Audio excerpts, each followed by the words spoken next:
Welcome to மெஹனஸ் views. இன்றைக்கி நம்ம பார்க்க போகிற ரெசிபி என்ன அப்படின்னா பருப்பு வடை. இது எப்படி பண்ணலாம் அப்படின்னு சொல்லி பார்க்கலாம்.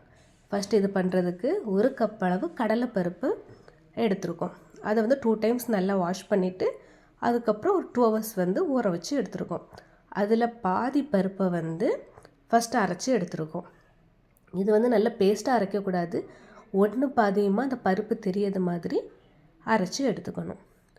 அப்புறம் பேலன்ஸ் இருக்கிற பருப்பை வந்து மிக்ஸி ஜாரில் போட்டு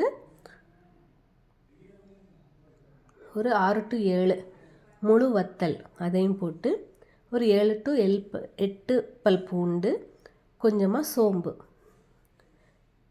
இது அவ்வளோத்தையும் போட்டு பல்ஸ் மோடில் போட்டு குறைன்னு கொஞ்சம் அரைச்சி எடுத்துக்கணும்.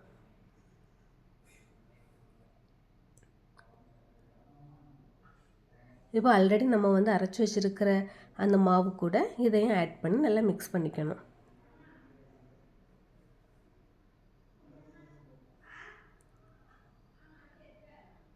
இனி இதில் ஒரு பெரிய வெங்காயத்தை குட்டி குட்டியாக சாப் பண்ணி வச்சுருக்கோம், அது போட்டிருக்கோம். அப்புறம் கொஞ்சமாக இஞ்சி, ஒரு பச்சை மிளகா, கொஞ்சம் கருவேப்பிலை, கொஞ்சம் கொத்தமல்லி கீரை இதெல்லாம் ஆட் பண்ணியிருக்கோம்.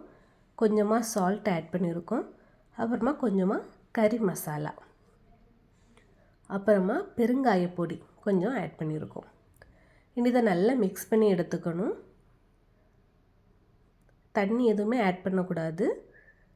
இதை நல்லா மிக்ஸ் பண்ணி எடுத்துக்கலாம்.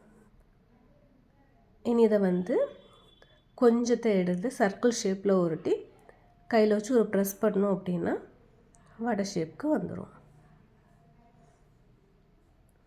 இப்போ ஒரு கடாயில் ஆயில் விட்டு ஆயில் வந்து நல்லா பாயில் ஆனதுக்கப்புறம் வடையை போட்டு எடுக்கணும்.